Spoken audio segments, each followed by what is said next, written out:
Hey guys, my name is Charlotte Rose, aka Funsized. Now you're probably wondering, where did you get that nickname? Well, in order to let you know a little bit more about myself and tell this story, we have to start back at the beginning. Now, when I was born, I only weighed about 5 pounds, 3 ounces, and I've just always been small.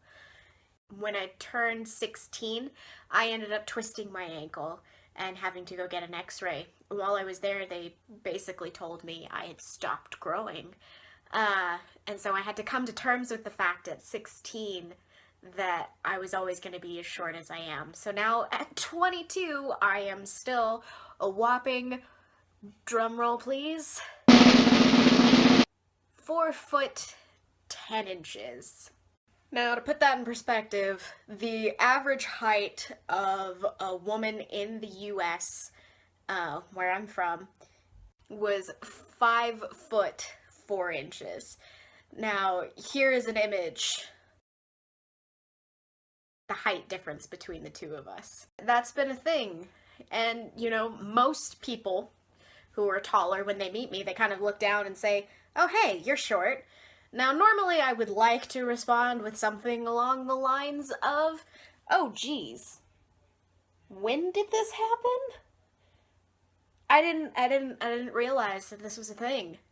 Thank you for pointing out this most important aspect of my life. I will now go and waste my time attempting to fix it." But I don't like seeming like a rude person, so I just normally respond with, "Yeah, I know." When I was in middle school, what ended up happening is somebody said the typical, "Oh, wow, you're short." A friend responded with, "She's not short, she's fun-sized." And we both just kind of looked at her, and I was surprised because I'd never heard that before. You usually get terms along the lines of midget, shorty, but fun-sized, I had never heard that before. And so I just kind of looked at her and I was like, "Wait, fun-sized?" And she said, "Yeah.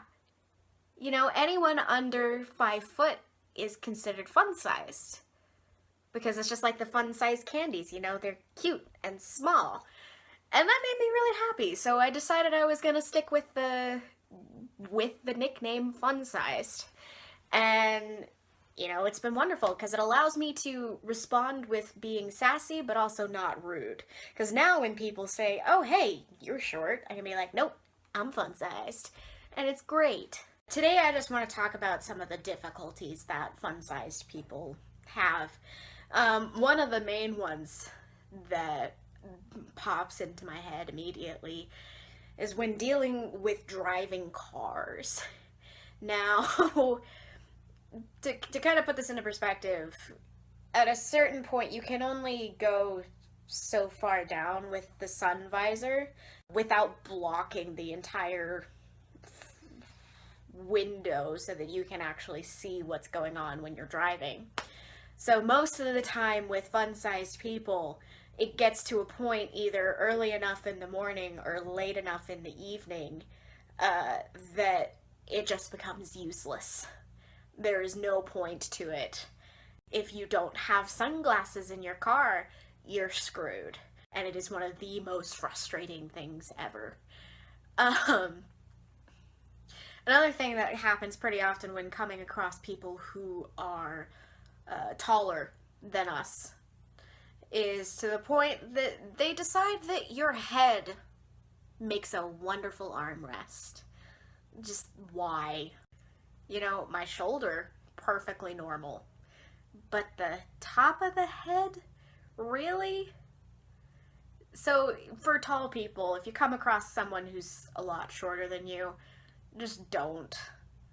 One thing that does tend to happen doing things in the kitchen, like making yourself a meal or trying to bake things, ultimately turns into a workout, because a lot of times what will happen if you have a roommate who's a lot taller than you, they'll put stuff up higher where you can't reach it without thinking about it, obviously. It's not like they're nefarious, like, "Oh, hey, how can I make this person's life harder?" Normally it's just kind of habit for them. They just stick it right where it feels good. I'm living with my brother and my sister-in-law right now, and I'm grateful that they are both understanding of it. And so we have organized the kitchen for optimal short people uses.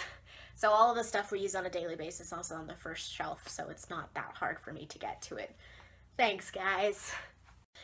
Now that we have talked about the downsides to being a fun-sized person, let's talk a little bit about the perks. One thing that I enjoy personally, not all the time because it hurts a lot, but I do enjoy doing it, is wearing heels. Another perk that happens is you're always seen in group photos because you get to be in the front. Because otherwise no one can see you and everyone's like, oh hey, she's not going to block my face, it's great. Or you're jumping in the back and people are like holding you up. And that's also a fun thing. Another positive thing, well, I think it's a positive thing, is when you're sitting in a chair and your feet don't touch the floor. That is so much fun. And also when playing The Floor is Lava, you win. In elementary school, because kids would say, the floor is lava, when like the teacher is talking, and all of these kids would be like struggling to get their legs in a position that was comfortable, to keep their feet off of the floor, and I just sat there. I didn't have to move at all. I just scooted back in my seat and let my feet swing. It was wonderful. Still is a lot of fun. You can sleep on couches. That is an underestimated perk of being a fun-sized person. Because, you know, a lot of times with tall people, they're either falling off the couch or it's just super uncomfortable. You fit perfectly on a couch, and it's okay. I know that there are a lot more perks and a lot more disadvantages that I can talk about, but those seem like good ones to just kind of get us started for today. But just know that whether you are fun-sized or whether you are taller, to just remember to love yourself for who you are and for the things that you can do. So this is my channel. It's going to be more videos just kind of like this, me talking. I also have a second channel, I'll put the link right here, which is dedicated to music and me doing cover songs. So go and check that out. If you liked the video today, don't forget to give it a thumbs up, and also subscribe to my channel. Thanks guys so much. Hope you have a wonderful day, and we'll see y'all next week.